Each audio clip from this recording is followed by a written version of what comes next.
connect us. Oh, I got the prompt that says we are live, so hopefully that is true. I mean, right now I'm just seeing the thumbnail, and I loved how this thumbnail came out. You have the most beautiful scarf on in the photo that I've used for you with the thumbnail. I And saw. I loved that one. I also think the book cover is so adorable. Oh, there we go. I can see us. We're live. Yay! Hello, everybody. And yes, I that was kind of giving myself credit there. I just really loved how that thumbnail came out. I always have the best time doing graphics for the Cozy Mystery Book Club. It's so much fun because the book covers are so cute, and we have lovely guests such as Angela. It's the Angela episode. So Angela Cox is Yarnivore Girl over on Twitter, and she's also Wheel period and period wool over on Instagram. So it's Wheel and Wool. And so she is awesome. She is our guest hostess tonight, and she is joining us for our final live stream of 2022, which is mind blowing. And we're closing off 2022 with Fresh Brewed Murder. So you guys are already commenting. It's so cute to see where you guys are commenting from. So I'm just gonna ask you. I mean, we have the poll over there. People are commenting with their star ratings. What did you think of the book? Did you like it? Did you give it 5 stars? I almost said 4 stars when it's out of 5 stars, but what did you think? I'm kicking it off to you first. Yeah, I actually did give it 4 stars. You read my mind. I enjoyed it. It followed the cozy mystery formula, but with a few different tweaks, which I thought was really interesting. It felt very contemporary. It was an interesting setting, which I'm sure we'll get into. And the characters, there were a lot of characters, but it was good. I enjoyed it overall. How about you? I enjoyed it. I was just looking at the comments. You guys are joining us from all over tonight. And it's so nice to see that you guys enjoyed the book. I saw someone said 3 stars, 4 stars. I know Botany and Books Ben, he loved this book. He's been talking about it for ages. He was a 5-star. And so it's nice to see you guys are joining us and enjoying this read. So just shout out to you. I forgot to do it every single time. I always do all of the graphics and all of these extras, and then I forget to share. So we have the little intro. There we go. Welcome to the Cozy Mystery Book Club live stream. I was so proud of that intro. Apparently, I'm playing it twice just because I'm proud of it. So let's see if we can there we go. But you guys are so cute. I'm trying to show your comments. So also, this is kind of pivoting back, but every comment tonight counts as a giveaway entry. So every single person who comments, every comment giveaway entry, you're entered to win a doom full of sugar. And I included the Goodreads link right above at the very top of the comment box. And so thanks to Poison Pen Press for making this possible. So you guys are entered to win right now with your comments. You're all entered. So you're all having the best luck. And I also want to mention that if you don't win tonight, Catherine Bruns is offering this same book during 12 Days of Cozies. So if you don't win tonight, you can still win this book later on. So exciting things are happening tonight. So make sure you comment to your heart's content to enter. Anyway, maybe I'm kind of doing that because I have my Gilmore Girls coffee mug. So I had my coffee. So maybe that's why I'm like I'm ready to talk about this book. Yeah, so I saw a comment in there about coffee and how one person said they weren't that into coffee, another one that it really made them want to drink it. So, were you drinking more coffee as a result of this book? So I enjoyed this book. I enjoyed the coffee references, but it was kind of making me feel a little badly about my coffee preferences because as far as I'm concerned, I just add half and half in sugar. Meanwhile, they're doing the fancy mixing. They're doing those sugar drip. That she was doing the sage maple latte, which sounded fabulous.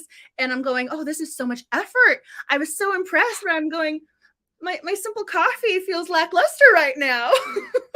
I don't know. I've seen your photos with those coffees with the fancy drawings on top.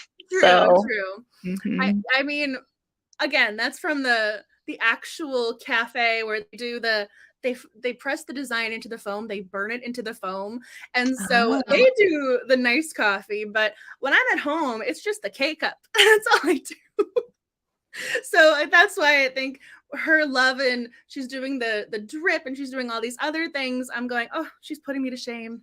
So Yeah, I see Sharon said that she learned a lot about coffee. I did too. I still, some of those things I've never heard about before.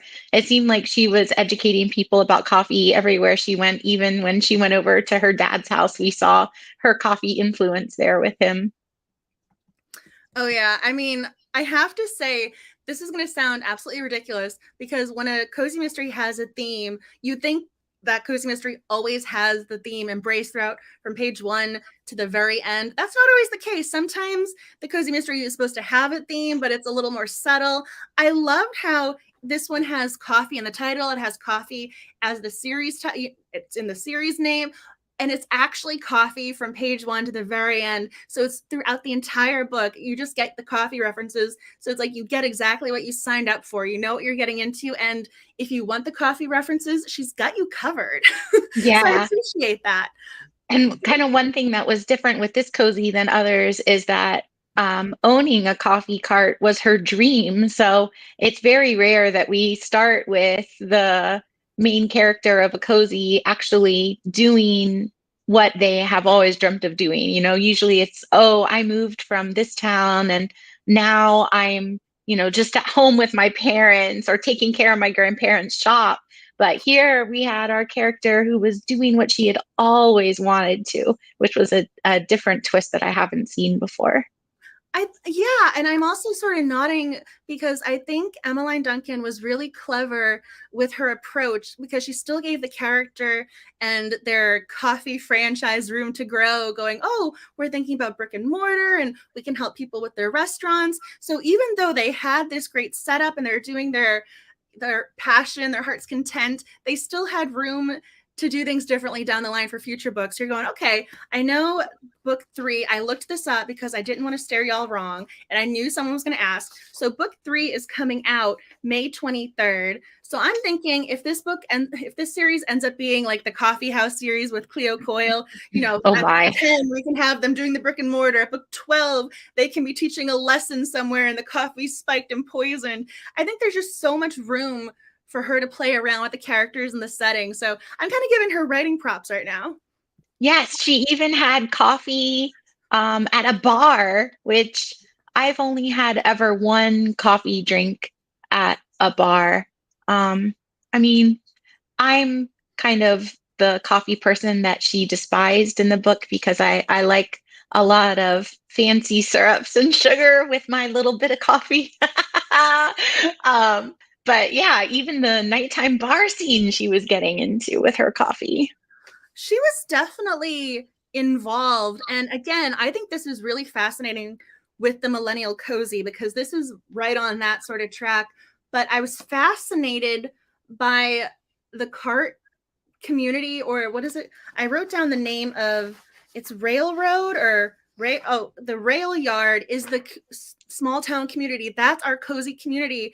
And I thought that was so fascinating, because it's in Portland, Oregon, but at the same time, we still have a small cozy community. And I saw someone mentioned the Cleo Coyle reference, and that's what she kind of did too, where we have a smaller community within the larger city vibe. And so I thought that was kind of fun. Again, we had Portland, but at the same time, we also got that little group of, okay, we're the people, we're your family with the food industry. So I liked that. I liked the sort of camaraderie they had at times, although it was a little iffy throughout the entirety of the book. So I'm like, but for the most part, when they got along, I liked it.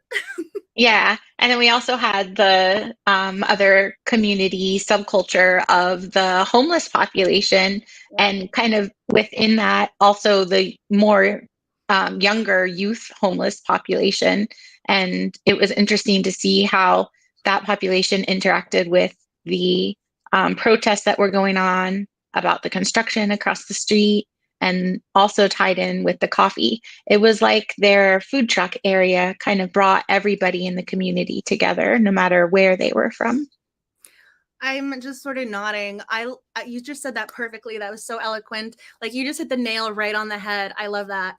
And I think she had fun with the descriptions too, where we had the protest and we got to meet some of the characters and learn about issues, but then you also had a rare moment of sort of levity being like, there's a goat in the crowd. And you're going, wait, what? There's a goat at the protest? So she was able to keep a little bit of the cozy vibe while having these really important authentic conversations or topics. So I think that's a really difficult balance to strike of, we want the cozy mystery fun, but we're talking about homelessness and how we're trying to have the child advocacy lawyer over here with Jackson. And then our character Sage actually was homeless for a couple of days when her mother left her by herself. So she had to kind of toe the line between cozy mystery and I'm just going to say Law and Order SVU, because that's where my head went with Gabby near the end of the book. So it's interesting to see how she played that. And I think that's something that you only see in the millennial cozy right now, kind of trying to get the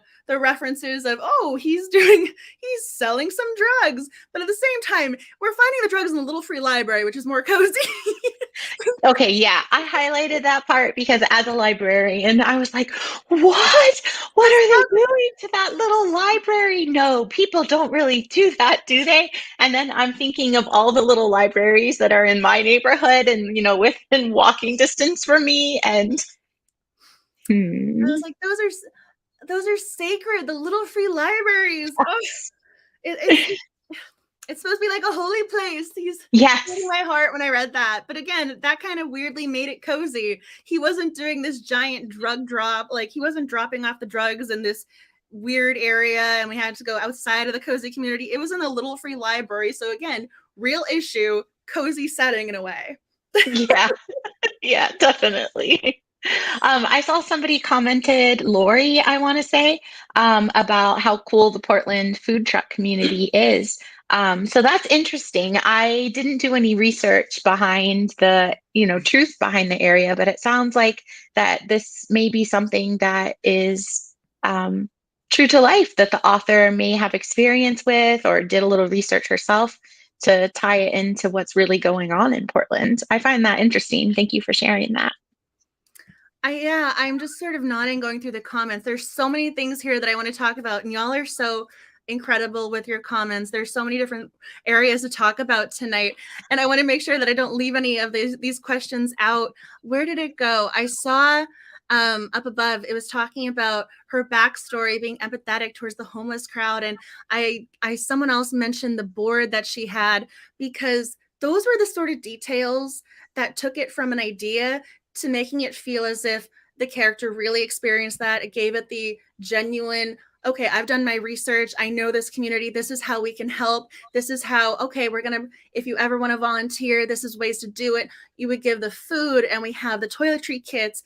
The details were so spot on. It wasn't just, we're volunteering, end of sentence, moving on to next chapter. There was more to it than that, which is why I think you're right on the money saying she definitely has to have a background in doing social work or helping out the community or knew someone who was a part of it, because you don't just know details like that. Those are the things that kind of give it that extra star level and take the writing to a whole new place. And also you can learn about different things too with this sort of book. I mean, again, that's one of those, let's educate people while they're reading their cozy mystery.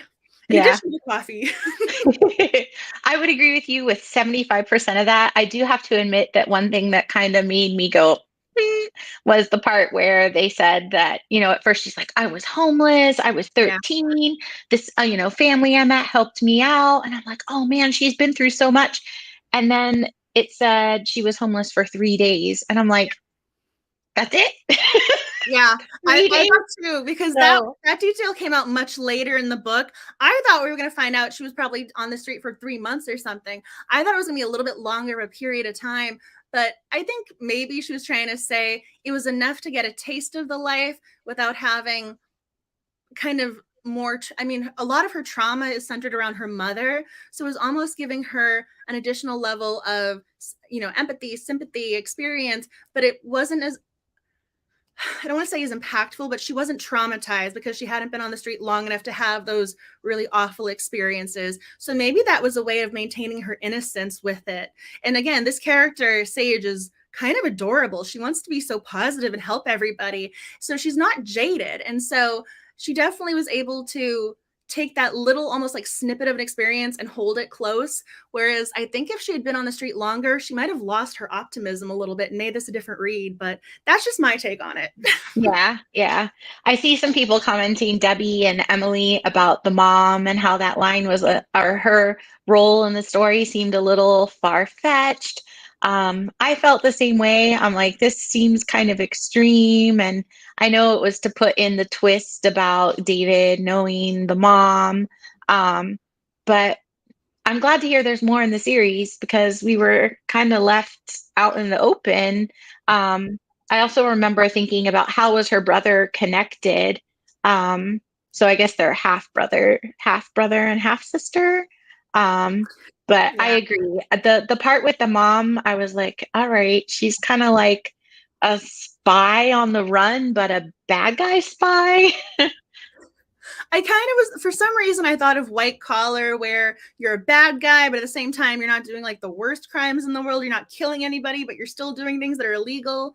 The mother was just, I think the issue was, besides breaking the law, that she wasn't thinking of her children. I mean, she just abandoned her daughter and she abandoned the son. So it was kind of nice that we got the actual story behind it because I had a lot of questions. So I was kind of thankful she had Harley as her person to confide in because while she was confiding in Harley, we also got her to confide in us. So I appreciated that scene because there was a lot there to unpack. Yeah. And with her mom, conning people out of money, it kind of helps you understand where her and her brother come from because they're both, like you said, really being positive and really working to help the community. Even with her brother, he could have gone into all kinds of areas of law, but he's choosing to help youth who need the assistance. So you can see how that impact of their mom, even though it was kind of a wild story, really made them go towards the positive end of things in their life. So I absolutely adored her brother. I only got annoyed with him near the end of the book when Sage brought our young runaway Gabby as an impromptu appointment and he got annoyed. But at the same time, if I have a schedule that I'm trying to keep and someone just knocks that schedule off tilter, I understand if your schedule gets thrown off, you're gonna be annoyed. So I kind of give him a little bit of sympathy, but he did get a little snippy at her. But aside from that one scene, he was so nice and so supportive, and he was just he just wanted to take care of his sister. So Jackson to me was a really good guy. I liked him. I don't want anything to happen to him in future books. So if you're watching, please don't kill him, Emmeline. Please. Well, and Jackson did kind of deserve it because he brought Sage his dog early on in the story. I think it was her first or second day of being open, and he's like, "Oh, was it Bentley? Here's Bentley. You need to take care of him. See you later." So, bringing Gabby was kind of like payback for that, I felt. It was cute though. They were bantering back and forth. He was taking the dog out the exact moment her date was about to kiss her. So we have the brother sister kind of vibes going. And I got the biggest kick. I was laughing when that detective, honest to goodness, that guy, we always have, when it comes to Cozy Mysteries, we always have the detective and they can be great and helpful and awesome. But then you get the detective who just doesn't have a clue and blames it on the wrong person, which is where we're at today with this book. Yeah. But William E. Will, William E. something. Will. Yeah. And he thought they were not brother and sister. He thought they were a couple. And it wasn't until he was actually in their house and he saw a frame that said brother and sister when he went, wait a second. Because Jackson realized it too. And he was playing it up. He put his arm around her, Mhm. top of her head. He was trying to mess with the detective. And I was just kind of loving it because that detective was awful. Yeah, mess with him. Mess with that little head. Maybe if you knock it around a little bit, something good will pop out of it. Yes, I liked how Sage kept saying, if you would stop focusing on me, then you might find the real murderer because, she obviously didn't do it. He seemed like he had it out for her. Maybe he knew more background about her mom than he was admitting to her. So I'm looking at the comments. So yes, we do have to talk about her business partner, Harley. So there seems to be kind of not a divide, but a lot of thoughts on Harley because this woman, while she's supposed to be the business partner, there were moments of animosity, jealousy. What did you think of Harley? Well, I would have liked to um, hear more about Harley. I felt like she was a character that I couldn't picture very well in my head, like I could some of the other characters. I think that would have helped. Um, as far as her interactions, I understand, that she was like, oh, he's mine and, being jealous. She was more of a side character, really. And we saw the importance of her with, developing the beans for the coffee. But really, I think I would have just liked to learn more about her. So I'm kind of neutral in the middle right now, but maybe we'll get to hear more about her in future books. Yeah, I kind of don't really have a hard and steady opinion going, oh, I really disliked this character. I don't want her if she's killed off in a future book. Like get rid of her. But I wasn't also going, oh, I love her so much. She's my little cinnamon roll and I got to protect her at all costs. So I think for me, I wanted to understand a little bit more about why she felt the way she did.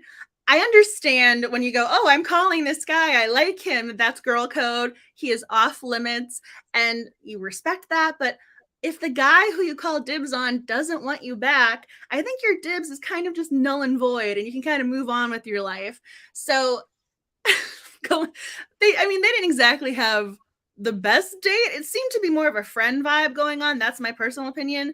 But she definitely seemed to take it personally that the guy she kind of was liking, even though it was just first impressions, liked her friend more. But I think there was a little bit of jealousy towards Sage with even her old time friend, what was it, Tanner, kind of liking her vibe more, the personality, because Harley seems to be more of the behind the scenes, whereas Yeah. Sage seems to be more of the face of the coffee cart. So in a way, if you're not a people person, that is the exact thing you're supposed to do if in business. Find what you're good at and just go down that road. So I kind of got to give her credit for knowing herself, but at the same time, I felt badly for her when those things are happening. So I think I want more scenes with Harley in future books. I kind of want to get to know her more. So that's where I'm at. Yeah, I agree. Kim had said, why didn't Harley open the cart with Sage? And, part of that is, not being a people person. But I think if we would have seen her interact with others more, that would have done a lot to develop her character. So, yeah. The names in the book, yeah. Zarek, I even listening to the narration for a second, I listened to the audiobook because Okay. I first read the book. I got the paperback. So I have, this is an art copy. So it said it was published in 21. So this was a while ago. So I probably read it, probably say 2 years ago. So I listened to it on audio this time around, and I actually had to go grab the book because I'm going, what is this name? Is it Zach? What is this? I couldn't understand what the narrator was saying, but I liked that the names were different because they weren't all the same letter. They weren't all in the same.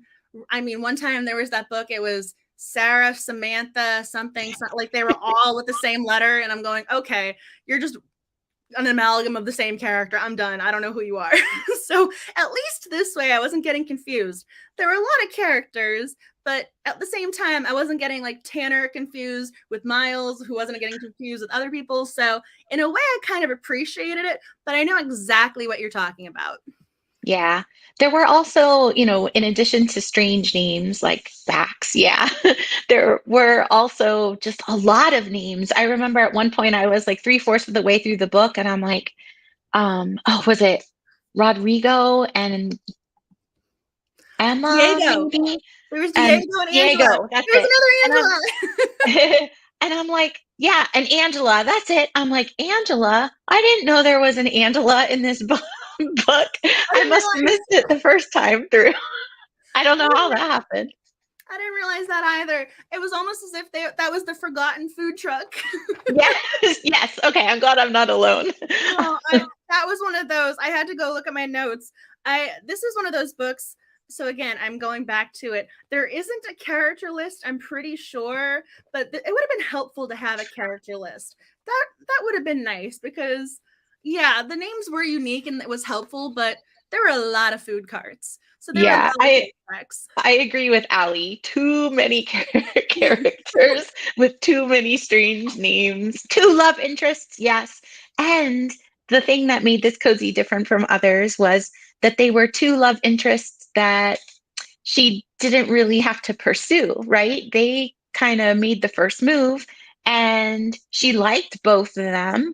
And sometimes in cozies it'll be like, oh, well, I don't really like him. He gets on my nerves, but really, truly, they're really in love. And we didn't see any of that.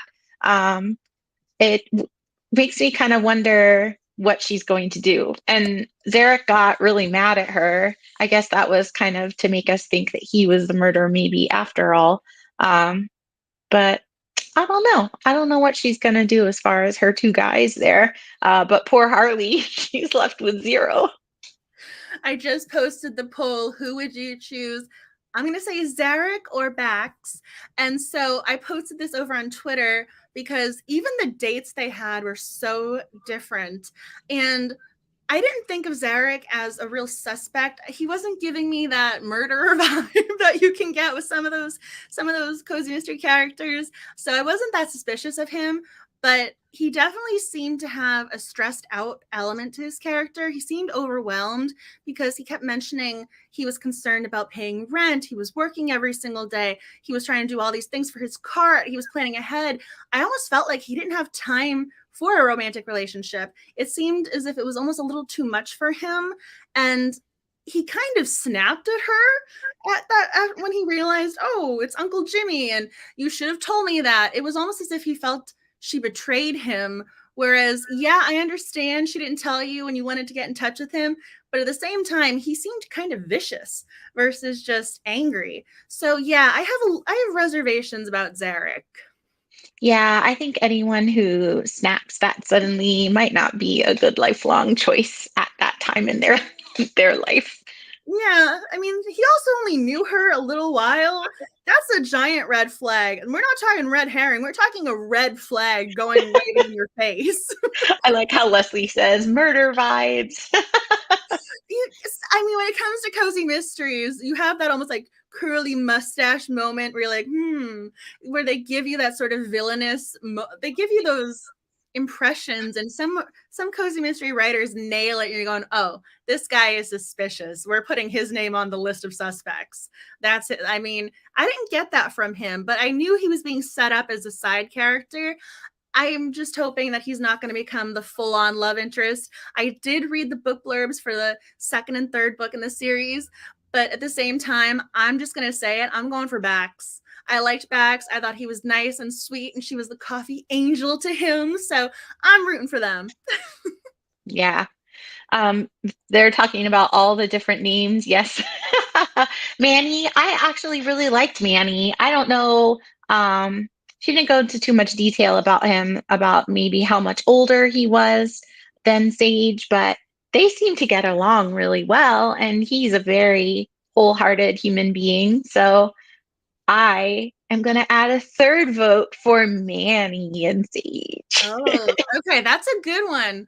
I kind of thought maybe he would be Harley's love interest because at the very end I was getting those vibes. But yeah, he was really cute with her. I liked that he wanted to help out the community and he wanted to be a volunteer, and he actually embraced it to the point where he got a master's degree in social work, and he wanted to help this particular girl, Gabby. I just loved him so much. He's going, okay, I'm going to make this my mission tonight. So we're going to be giving out supplies, but at the same time, we're going to take on this challenge and I'm going to help Sage look for this girl. So he's still doing his good work, but he was catering it to what she needed in that moment. I'm going, oh, you're such a good guy. You just kind of want to hug him there. Yeah. I was confused at first when she described getting out her orange shirt from her closet. I'm like, what does an orange shirt have to do with anything? I thought maybe I missed it. But then when Manny pulled up and they described him as having an orange shirt, I'm like, oh, okay. So somehow they must have done something together in the past. So it looks like she's helped him out before because he was asking her to come back and help out again. Well, even her trip abroad, her year in Bali, she was volunteering. So I kind of liked that Emmeline Duncan made volunteering a part of this characterization in the background and the characters she interacted with. So it wasn't just, oh, I did a good deed, I'm proving I'm a good person. Like, this was a part of who she was, her past, her future. So I liked the kind-hearted nature of the characters because it felt more authentic versus, I'm not like other girls, wink, wink, nudge, nudge. She was showing that this character really cared. So I thought that was inspiring. It's one of those, yeah, I want to go volunteer. And I think that would be great, putting together those kits to get ready to bring out there. So she definitely kind of gave really nice, heartfelt vibes with this. So this, oh, I liked this. I'm like, What did you think about Sage when she was reporting to the police? And, she was reporting when they were running out of the construction zone with the fire, and she didn't really say anything specific about Gabby. Did you feel that that kind of took her over to maybe a little bit of a bad side that we don't see very often in cozies?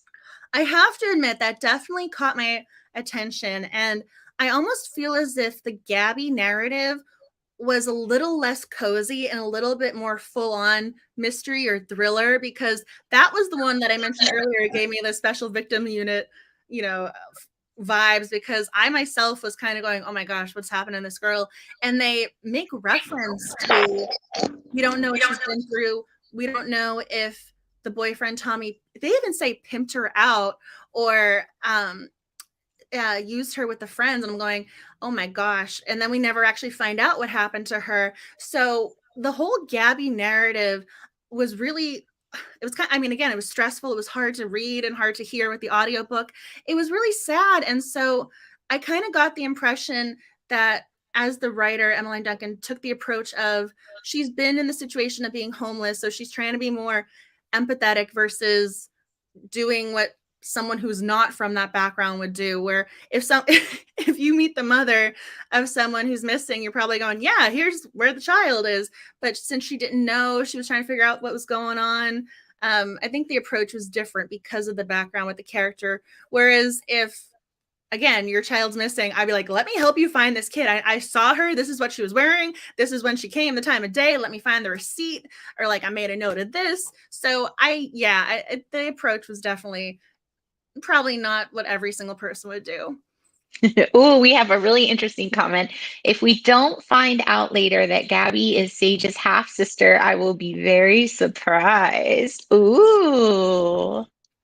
Okay, so Emily, you agree with me? Yeah, it was jarring because that to me sort of just went like, whoa. Okay, that's why I'm saying Law and Order is not a cozy mystery, not the organized crime, not not special victim unit.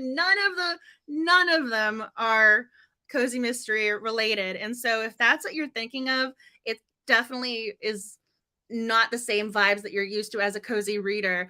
But at the same time, because it was only a line reference there, it didn't fully take this away from being a cozy mystery. But at the same time, that was more than I expected, because when I'm reading cozy mysteries, I'm thinking cute dogs and funny puns. I'm not thinking about this poor girl going through trauma like that. And I'm not trying to say I'm putting blinders up or anything like that, but cozy mysteries tend to be escapism, and that's something that you might want the escapism from. Again, Law and Order Special Victim Unit. I can't watch that any time of day because it's sad. It's disturbing. Yeah. So it just depends on what you're in the mood for, and if that cozy mystery is going to have that line, if it's really going to take you out of what you're looking for. So yeah, I'm kind of curious what you guys think, because this definitely towed the line sometimes, because there was a little bit of swearing too. She had a certain P word that she would reference every so often where she would swear. And so there was a little bit more less cozy vibes going on. But when it comes to the millennial cozy, I think they can kind of get away with it a little bit more. So maybe if we just preface it's a millennial cozy with a little asterisk, that's fine. I don't know. You guys have to comment and tell me what you think. But I'm throwing the question to you. Yeah, I've never heard millennial cozy as a term before, but I would definitely agree. I was shocked to learn this past weekend that my generation, which I guess used to be Generation Y, somehow got mushed in with the millennials. And I'm like, what? I don't think that's right. But then I learned there's some kind of like sub generation that's in between Y and millennials that I'm part of. So I think if we do classify it as that, that gives it a little bit more leniency. Maybe it's more, I don't know, maybe it's the new way. Maybe we're going to be one day the Agatha Christie. Not that I don't love her, I do. But our cozies we generally read are going to be looked at more like the Agatha Christie mysteries, and these types of cozies that are more relevant and now are going to be the way things are going. No, it's true. I'm kind of looking at the comments, and I think you guys are hitting on something super important, because it was Kate Young's On Borrowed Crime that went darker, and The Secret Book and Scone Society had a little bit more women's fiction, darker vibes to it. So I've read Agatha Christie, and Then There Were None. That's a very accurate title for the book, wink, wink, nudge, nudge. And then you have other books where it's the little girl who's the killer and is crazy psycho killing people throughout the mansion in that dark setting over there. So Agatha Christie definitely took it to those vibes. But in a way, I always think of cozy mysteries as a spectrum of, we have the super fluffy, lighthearted, every pun you can imagine, and we're embracing this theme to 12 out of 10. And then you have the Agatha Christie. So I almost want to figure out where the books are going to fall before I read it. Again, I saw someone mentioned we read Fairies last month. So yeah, we have we had the Fun Paranormal that was very lighthearted. And when you reference fairies, yes, please have the fun, lighthearted moments. But yeah, I think probably because she mentioned the homeless population early on, maybe I should have put it more towards the Agatha Christie vibe, because again, you're not looking into the lighthearted la-di-da-di-da, skipping down the street in the same way that you are with And Then There Were None. Yeah, I like Victoria saying it needs its own section. Maybe we need like a, a rating system like we do for TV shows or our cozies. That's true. That's actually a really great idea. We need to do the GPG, what is it, TV7, TV14, R, and then NC17. So yeah, I mean, I don't think you can get a cozy NC17, but Agatha Christie pushed the limit, so she definitely had maybe R-rated ones. There was a good line in it that I liked that was very cozy, but also kind of, I guess, this new millennial cozy at the same time that I highlighted. I think it was Sage. She said to the detective, "Just wait for the rise of my criminal empire, fueled by dark roasts as black as my soul." I think it was someone above mentioned the opening, and I love this opening. This is one of those, I feel as if when you're in a writing class, this is one of those opening sentences or opening paragraphs you could reference, because yeah, it just catches your attention. I liked I'm still waiting for the day when I magically turn into an adult. One day I'll wake up and my laundry will be washed, dried, folded, and even put away. Not just put away, even put away. I'll like smooth jazz, and the thought of a long lease, let alone a mortgage, won't scare me. My wardrobe will be elegant. I'll relish responsibility. Today was not that day. Like, I like the way she just kind of cut it off at the knees, going, we have our setting, and then we're going, nope, we're done. Yeah, it was definitely relatable. It was nice to have a character in that way that wasn't so perfect. Sometimes the cozy main characters, while it's nice to pretend that that's, really you in your life, it's also kind of like princess stories and movies when you were a kid, where you wake up and your hair is perfect and, your dress is hanging there waiting for you, and little mice are going to put flowers in your hair. This was definitely more down to earth. There was a meme one time where it had Cinderella with her animal friends doing the braids in her hair, and then Anna from Frozen with her arms sleeping with the drool coming out of her mouth. Like, that's accurate. I mean, Yeah. when it comes to laundry, I would just leave it in the laundry basket sometimes. Be like, oh, here's the one at the top. There are my socks. Oh, I'm wearing my Uggs, so you're not going to see my socks don't match. Oh, well. So I definitely related to this opening a little too hard. Yeah, I agree. I agree.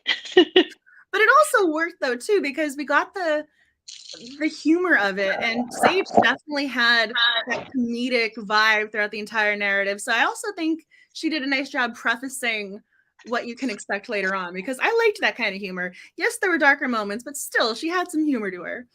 She did. Even I think one of the first instances was when she was talking about the cart name, and she's like, "Oh, 4 and 20 for the pies." And she's like, "Oh," and I'm like, "Oh, is this going to be that kind of cozy? What's going on here?" And then, she comes out and says that it's about the nursery rhyme. I was like, "Oh, got it." So I remember being in high school learning about the Tudors and Sing a Song of Sixpence. I mean, I remember the historical context. And then Hamilton came out. And so when I when I heard the line, I immediately started doing the song in my head, Sing a Song of Sixpence. In the tune I am probably the last person in the world that has not seen Hamilton, but maybe this will make me watch it because I do like that nursery rhyme.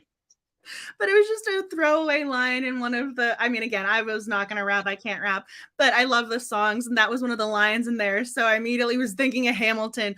I myself did not think of the nursery rhyme with this pie woman in her cart. Also, we got to talk about this pie woman, Macy. The pigeons being her babies was, I mean, she was off the rocker crazy. What did you guys Yeah, think of this woman? I highlighted, he's going to scare away all of my babies. I'm like, really? This is what this is all about? Pigeons? Not even a cardinal or a blue jay, something a little bit prettier than a pigeon? Oh, I wanted to see six. I actually was gonna go, but it was the height of kind of COVID, and it was, well, not height of, it was just coming out of the height of COVID. And I found out about it a little too late. And so the seat I had, or like I was gonna get, was gonna be right in the middle of the row. But now it's coming to Boston. So maybe I'll still see it. But I definitely was interested in Henry VIII and his wives. It's always it's just fascinating. I just saw that comment. But yeah, so if you haven't seen Hamilton, it's okay. But that's just, again, I was just singing the line in my head. It's what I do. Oh, yes, the water dish. When Bentley goes to drink out of the water dish, that was when I was like, there's something really off with her. I think that maybe she's lying about where she got the name for her truck from. I thought, she was actually my first suspect. And Oh, then I interesting. flipped around and changed, and then, it came back to her. So that was one of my notes because, again, I have a dog, my fur baby. He is my baby. If you didn't know Max was a dog, you would assume he was my child, my actual human flesh and blood child. And he's just so innocent, and that's how dogs are. They're not thinking, oh, this water bowl isn't for me. If the dog sees water, he's just going to drink it. It's not because he wants to take it away from your babies who happen to be pigeons, which is, we're not, I mean, well, we can, I'm not touching that, but the dog, he was thirsty. You'd think she'd be going, oh, an animal, all of, again, she likes pigeons. I'm like, oh, all of the creatures, all of the innocent ones. And then she's going, no, get the dog away.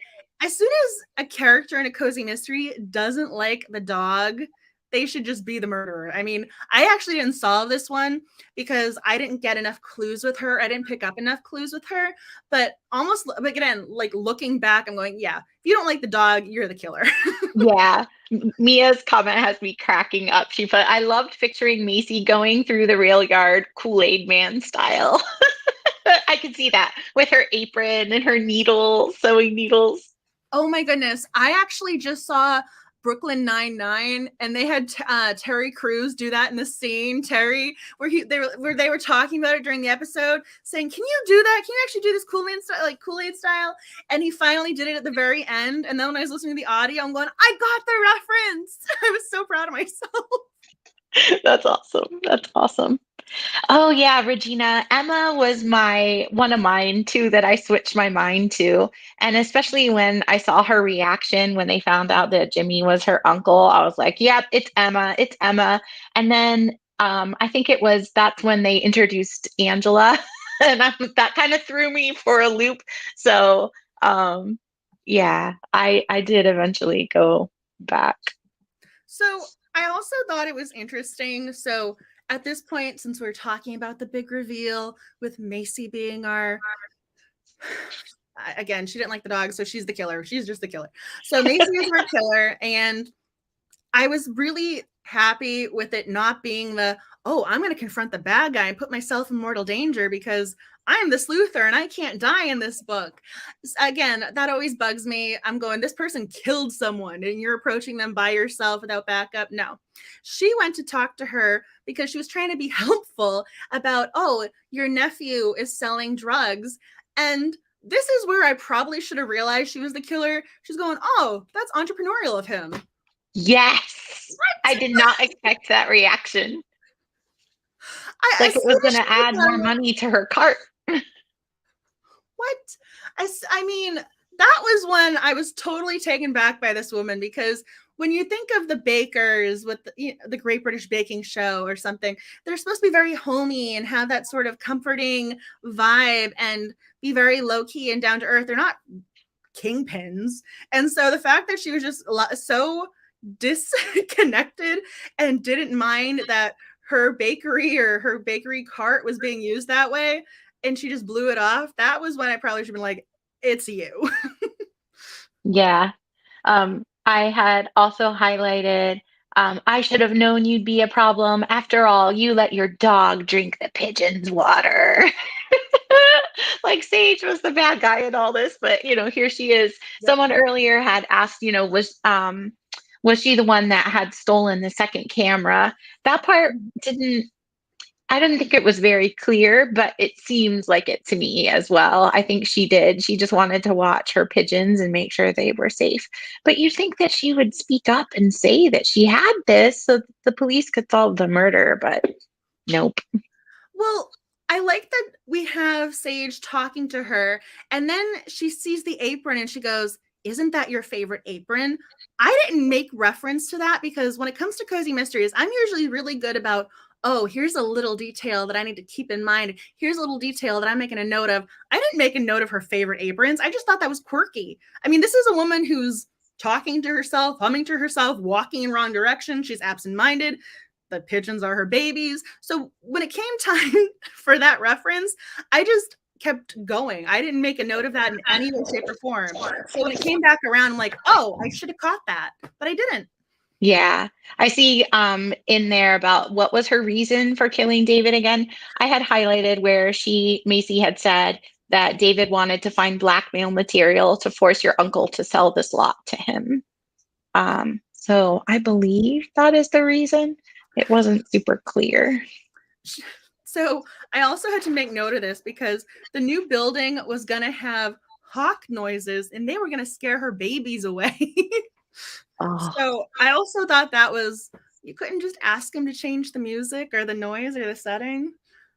Also, they're pigeons. Do you really tell them apart? Right. And for somebody who is so into helping pigeons, you would have also think that she would have liked to have people who are homeless come around, because if she's able to give so much love to these pigeons, which aren't pigeons called like the rats of the birds of the city? Yeah. So I don't know. It just seems she was all over the place. There's no other reason. She's just loopy. There's something not right. Yeah. I just sort of wrote her off like, oh, she's the eccentric, quirky one in the book. Oh. And then I'm thinking of Emma, because when it comes to mysteries, it's always the husband, it's always the wife, it's always the lover. And she said they've had the argument, they broke up. And then last month we had the wife and the husband with the face off. So maybe that was kind of lingering in my mind. But I kind of was going towards Emma for a little bit. And then again, I kind of, other Angela, I love how it's like the three Angelas now. Other Angela and Diego, I kind of, when they popped up, I'm going, oh, wait a second, am I supposed to be looking at you as a suspect? So I didn't know who they were. Yeah, I definitely I didn't solve this one. I admit it. And I'm not embarrassed by that. I'm okay with that, because this character was so quirky. I didn't know where to put her clues. In retrospect, it all makes sense, but in the book, I'm just going, you're funny. You like the pigeons.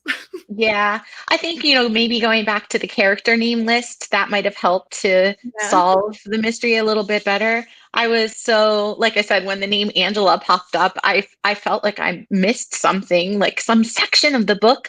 And I was totally concerned about that instead of thinking about who the actual murderer was.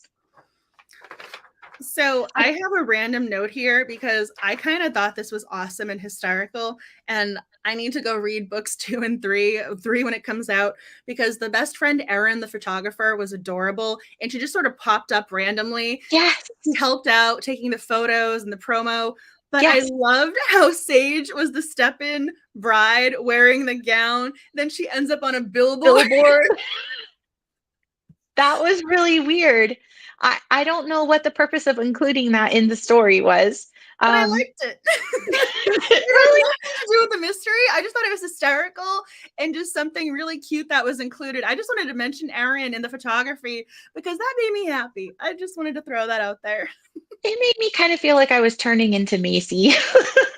Like, what's going on with this wedding? Who are, at first I didn't even know who Bax was. I'm like, who's Bax? Mhm. Oh yeah, he's one of the video game creator guys. Why are they there again? And I just felt kind of loopy myself sometimes. I really wish I would have had a character list. Maybe I would have needed to make one of my own. I was trying to look through my notes because there was another part that I felt that it was really kind of left hanging and we didn't know um, what happened. I got to keep thinking about it. I was thinking about it all day today, but I don't remember what it was. But there was another part that wasn't tied up in this book, but maybe it will be in other books. Well, we never actually get the end result with her and Tanner if she's going to help him with his restaurant That's bar. it. That's it. That's the one. I was like, That what was is she my going note. to do? Because now we have, the loose end of her mother. And what is she going to do? Is she going to keep contacting her? Is she going to keep on being up to her criminal ways? Was this somehow, I mean, I know it was Macy, but maybe somehow it's tied back to her mother in some way. Then we have the two guys that she is dating. We have Harley, who's not happy with her. Then we see, I can't even remember the other guy's name. The one guy she was dating with the Z name, Zarek, It being looks like happy only with. 10% of people here like Zarek. Bax is winning by 90% with this poll, so it looks Yeah, like people are going yeah. Bax. Yeah, it was a lot. So I don't know. I mean, is she gonna be like, well, Harley isn't really pulling as much of her share, so I'm gonna go work for Tanner? Did she really enjoy that kind of thing? I mean, we also learned she has that bartending experience from the Tav, which I really liked that name, Tav, since the ERN are burnt out. I thought that was very clever. There's I a lot up in the air that could hopefully be included in the second book. I mean, I need to figure out. I was just thinking, but I don't remember who the victim was. But I kind of got the impression at some point, if this is the book blurb somewhere along the line, I mean, I apologize, but I was kind of thinking that that old boss, the old coffee barista, I thought Yeah, he was him going to be a too. victim. Matthew. I Hmm. think that guy's going to get killed, and Sage and Harley are going to be accused of the crime because of how he treats them. Maybe he's bad mouthing the business. I can totally see him getting killed off in a future book. That is a very Yeah, real victim possibility. yeah. But again, he was another name for my poor brain to keep track of. Oh, yeah. Mia put in there, and it was one of I read mine on my Kindle. So when you read a Kindle edition, it'll show you the most highlighted notes. And the one she mentioned about the highest number of change that you can make was $1.19 without, is the largest amount you can have without making change for a dollar. Hmm. Yeah, that was interesting. And that was one of the most highlighted things in my Kindle edition that other people did. She's like, I can't help you. You're not asking me an actual question, so I'm just going to tell you trivia, Jeopardy style. I mean, she just throws it out there. I like that. I thought that was cute too. I I can see wonder why if people they're, would do that. I see why. yeah, I wonder if they're gonna too, because it seems like maybe they were gonna go more the psychic vibe route at the beginning, where she was telling the fortune of the girl who was in college when she came up. And I thought that would be kind of like a reoccurring thread throughout. But then I remember her saying, I think it was about Zarek. She's like, oh, I don't want to cold read him like that on our first date. I just want it to go natural. So it kind of fell by the wayside. I wonder if that is also going to be something that comes up in future books. So that was really interesting to me because I thought when I first read this, I still made note of this because I remember when I first read this too, I had the same reaction of, I thought her being the psychic coffee girl was going to become a part of the card of, oh, she can match your drink to your personality because she can figure out who you are and what you want. I thought that was going to become part of the book. And I think the approach of, oh, it's like the mentalist with Patrick Jane over there and how he can see people and he manipulate them. And you realize that has to do with the mother. So it definitely, it was explained, but that was so not where I thought it was going to go at first. Not where Yeah. it was going at all. It would have been neat for her to be able to use that ability. And maybe the author was trying to do it, to do those kind of cold reads in order to figure out who the murderer was. Would have been very interesting to get a little more, see her opinion about who it could be along the way. I felt, as opposed to other cozies that we've read, I felt that Sage just kind of fell into everything. Like you said earlier, she didn't really go out actively looking, she didn't go over to confront the killer. Everything just kind of fell into her lap and just kind of happened. You wanted the secret book in Scone Society, but with coffee. That's Oh, kind of what yeah. I thought we were doing. I thought we were going down the I can match you and your coffee drink. Maybe that will be a future book. We don't know. I was like, book 3 hasn't come out yet. So Flat White Fatality, a ground rules mystery number 3. This is not coming out until May 2023. So we have plenty of time for our speculation. So Nice. Does it have a pun at the end of the synopsis or the preview down there at the bottom? now it's up to Sage to find the culprit before another life grinds to a halt. Grinds. Yeah. I always have to read that last line. That makes me happy.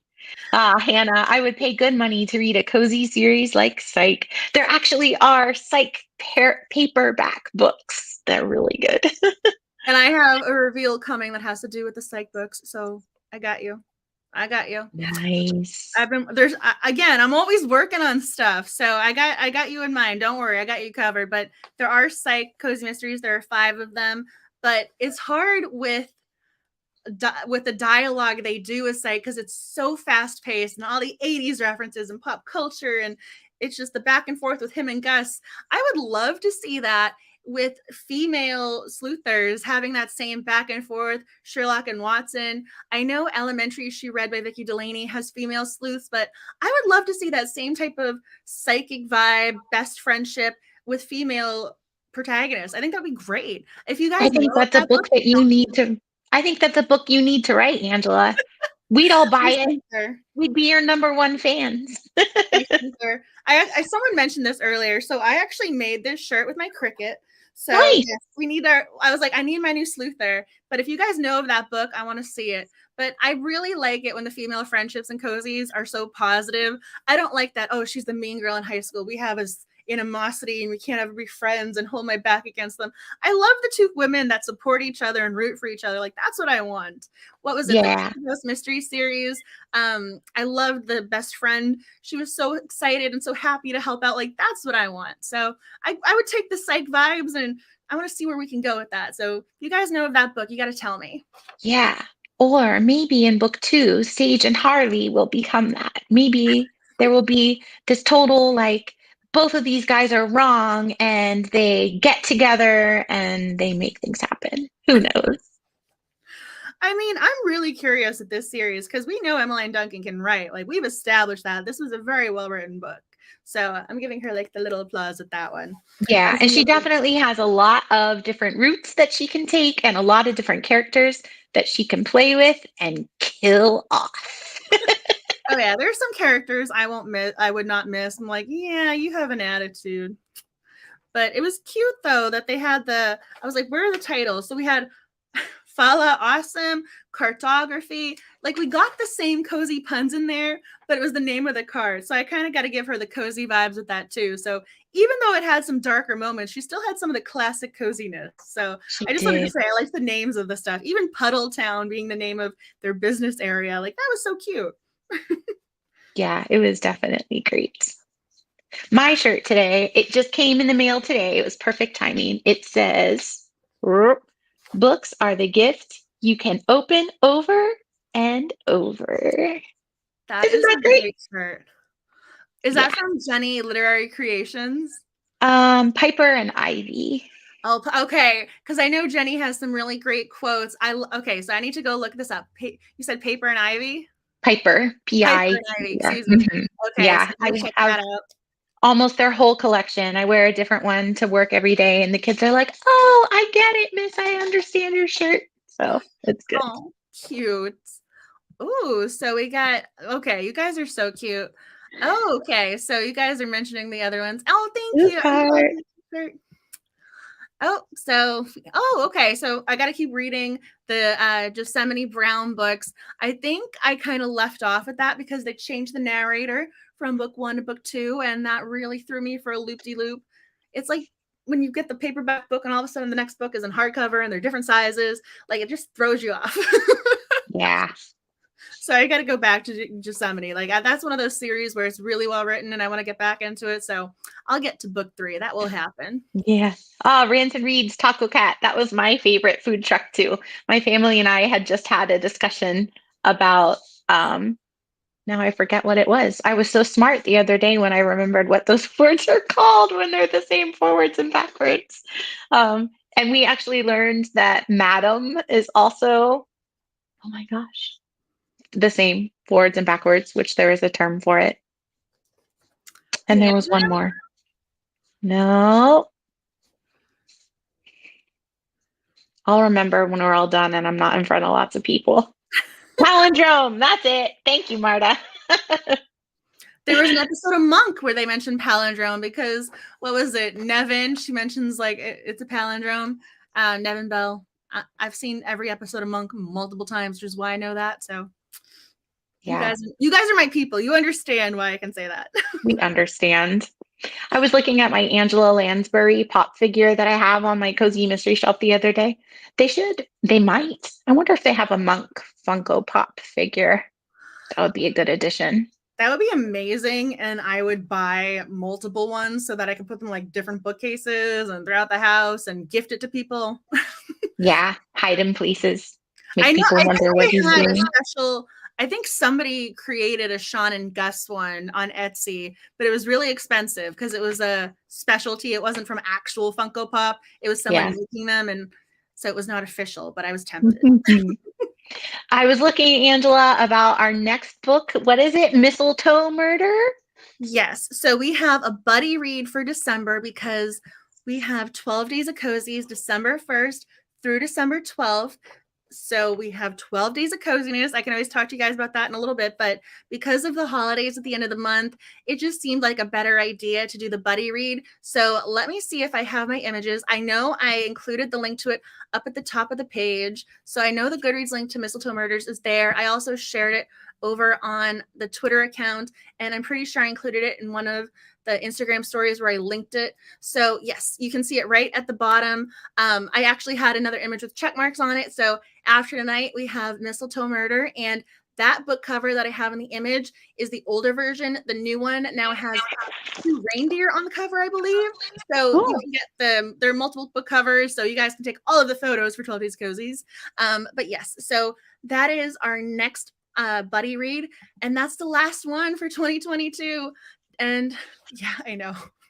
I'm going, where is the time gone?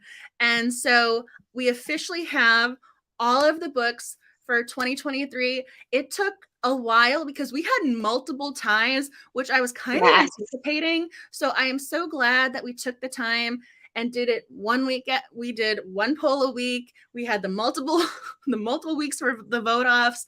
So I am very happy with how this progressed. And so I think we have a great TBR for 2023. I included the links to all these books on the Twitter. This is the pinned tweet. I also have the books on the official thecozymysterybookclub.com. Underneath the book link, it is right there. So I have multiple ways for you to stay in the loop. Plus the Instagram story highlights. I already made the covers. And every month I always put the books that we're reading in the Twitter bio and the Instagram bio. So hopefully you guys will always know what's going on. So we have more cozy fun coming your way. I'm excited to see that I only own 3 of the 2023 books already because that means I get to buy more. Okay, so I'm seeing the comments. So a buddy read is simply everyone is reading the same book kind of at their own pace, and you can talk about it at your leisure. So there's not a set date necessarily about, oh, we're going to have a discussion at this date and time, and it's going to be like, this is a little bit more formalized. So buddy reads is very low key. And so one of the ways I tried to make it work into 12 days of cozies, and I will talk about that a little bit more for you, but during 12 days of cozies, I organized Twitter reading sprints. So every evening from 5 to 8 p.m., there are reading opportunities, so you can chat about the book. Maybe you can just, again, if you want to do the buddy read as your Twitter reading sprint, you can talk about the book then. You can use it for the Instagram photo challenges and talk about it in the caption. You can talk about it wherever you like, whatever works best for you. So the buddy read is, we have the chance to read the same book and talk about it, but it's not the official formalized YouTube live stream. So hopefully that answers your question. I know that it's always interesting because I remember being like, what does TBR stand for? What does ARC stand for? So if you have those questions, ask. Nobody just wakes up knowing these things. Yeah. Okay, so yes. Okay, I didn't want to get confused. I'm so glad you guys like the 2023 reads. I will just mention, so 12 Days of Cozies is coming up. I am, as I like take the deep breath, because there's so many things going on. If you guys are new this year, I am really working hard to make this the best one yet. So it is 12 days of all the sleuthing fun. There are 40 plus cozy mystery authors. There are, I believe, 40 giveaways in total. And so there's just a lot going on. So every morning it's going to kick off with an email newsletter. And by simply opening the newsletter, you're entered for a digital giveaway. And that book will be mentioned in the newsletter. So I know we have multiple ebook copies that are going to be up for grabs. So those books are going to be given the shout out in the email newsletter. So you're going to know exactly what you're entered to win. But that is like the simplest way to enter the giveaway, because when it comes to social media, I know people don't always have a Twitter and Instagram. So I thought the newsletter was a nice, safe way so that no matter what your technological platform is, you're entered to win something. So you have the email newsletter, which also has so much unique content. I'm very proud of myself with this one. We have all the bingo boards, all the coloring pages. There's so many things that I've been working on with graphic artists, working on myself. So those newsletters, I'm really hoping you enjoy them. So that kicks off the day. Then we have the Twitter giveaway, which is you're simply going to be able to retweet and like. And so you're going to be entered for those giveaways. Authors are donating so many books. It's incredible. You guys are going to be finding your favorite authors, new favorite authors. I'm so proud of these people. Like, they're so generous and so sweet. So you got the Twitter giveaway as I'm losing my voice. And then we have Instagram photo challenges as well. There's also an Instagram giveaway, and I'm posting a reel a day, a photo a day. And then we have the authors who are going to be chatting with y'all live on Twitter from 8 to 9 p.m. EST every night. So the authors are going to answer your questions, chat about their books. It's such a great opportunity. Like, again, I'm like mind blown because there are some big name authors joining us. So it's really exciting. I have the complete list right now over on the cozymysterybookclub.com website. So if you check that out, I need to add 3 more names because there are some more authors who did sign up. So again, I'm really excited. They're all great. I already posted some of the names on the Instagram account. So a lot of cozy authors, a lot of fun. And I'm probably forgetting something because there's so many moving pieces to this. Oh, the Cozy Mystery authors will also be going live on Instagram. Thank you. Thank you for reminding me. So I have those, and authors will be going live. So what's going to happen is authors are telling me what time works best for them on certain days. So I'm adding that to the schedule. So some authors will tell me, okay, I really like 9 p.m. on this date, and that is their time. I will let you know when they're going live on Instagram because they'll be answering your questions, chatting all about cozy mysteries. So it's going to be exciting. And I'm going to try and check in and join the Instagrams as a viewer so I can hopefully help participate and foster some conversations. But that's also your chance to just ask whatever's going on with their books, recommendations, so many different things you can talk about. Holidays. That's another thing. Authors are also writing guest blog posts, and some of the book club members are also submitting blog posts. That was the thing I was forgetting. So the website has the blog posts for 12 Days of Cozies. So I'm excited about that. So again, I'm losing my voice. I don't blame you. That's a lot. I don't know how you would begin to plan all of that. Oh my goodness, but There's it's so many so moving pieces. exciting. You're amazing, Angela. Totally amazing. It always makes me want to just take off the entire month and just stay in my cozy pajamas and read and drink hot chocolate. I've been working really, really hard on this. I still have a few emails with authors I need to follow up with to make sure things are on the schedule. And I know some people have been sending in their blog posts. I need to take the blog posts and schedule them and make sure everything is all on point. But there are a lot of moving pieces. There is a giant bulletin board with lots of flashcards and post-it notes. And I've been working on these newsletters since probably last 12 days of Cozies to make sure I had enough unique content for 12 days. And again, when I say unique content, there's multiple things in each email. So it's not just one bingo board. There's one newsletter where I think there's 3 bingo boards, 2 coloring pages, and an Instagram story template. So there's so much in each thing. I wanted every single item to feel as if this is amazing, this is the best, this is the 12 days of Cozies. And it's almost giving you that kind of Christmas vibe throughout the entirety of the experience. So hopefully I can achieve that. Oh, I know you have us all excited and overwhelmed with you. It sounds awesome.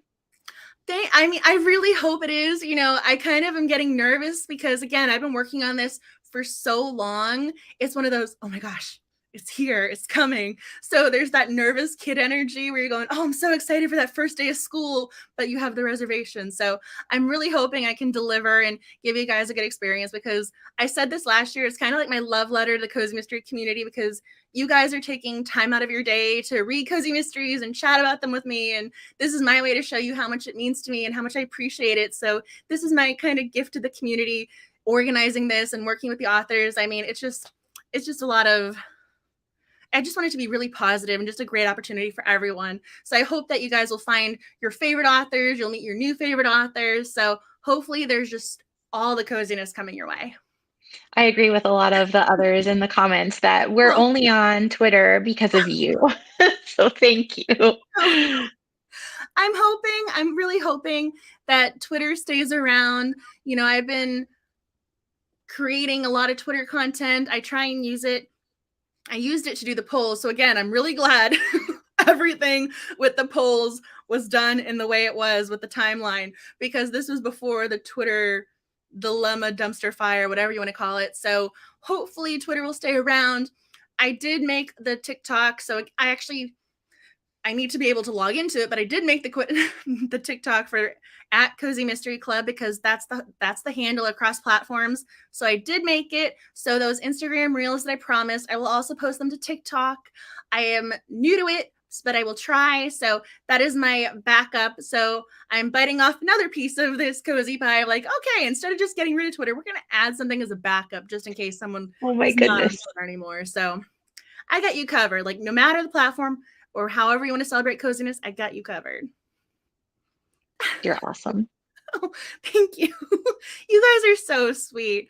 And I will just say, yeah, I saw Marta pop up. She's one of our Cozy Mystery authors for 12 Days of Cozy. So just wanted to shout her out. I saw her pop up. So if you guys haven't read Marta yet, please add her to your TBR, and she's going to be part of 12 Days. And so is our author from Fresh Brewed Murder, Emmeline Duncan.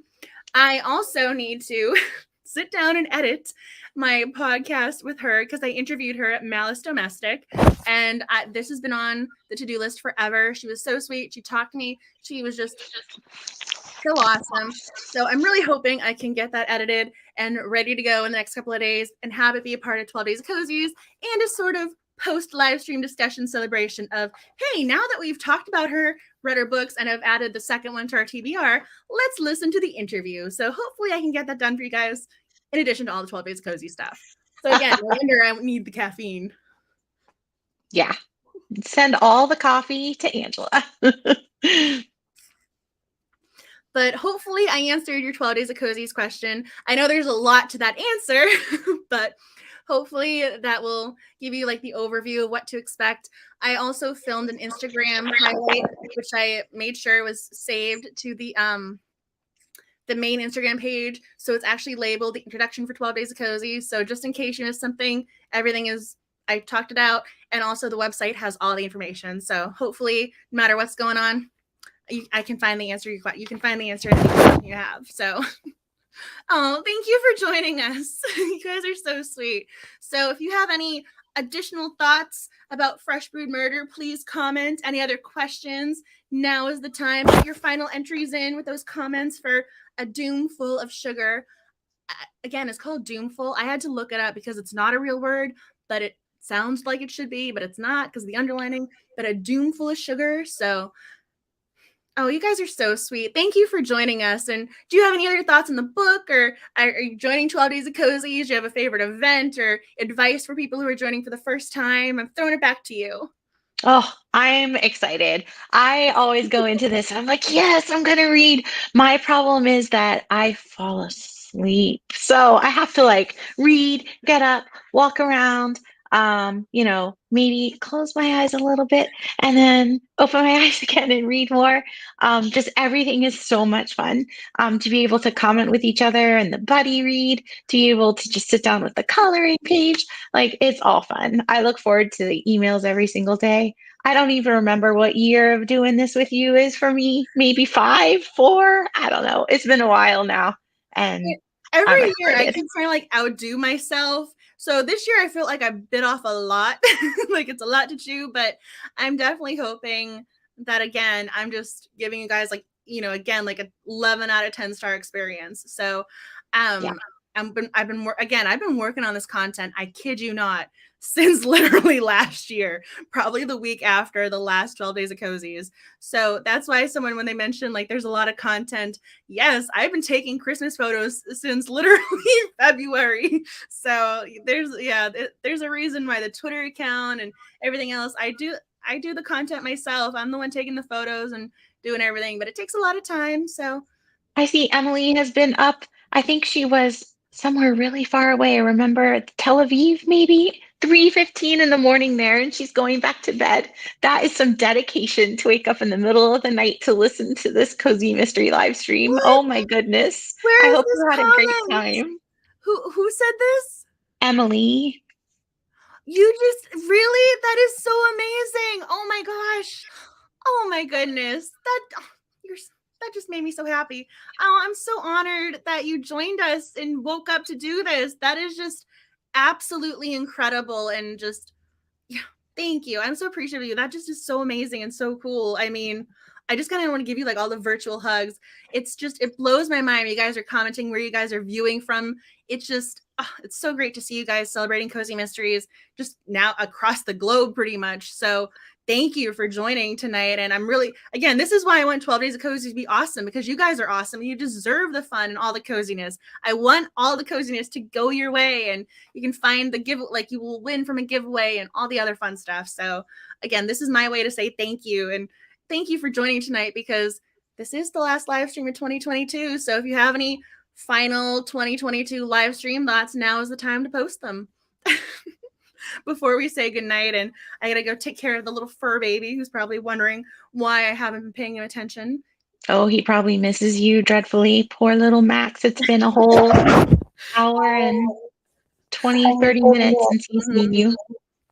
Yeah, so fun fact, for those of you who know, my little fur baby is a Maltese, so he is all white. He has all white fur, and I may or may not have little black nose, little black eyes.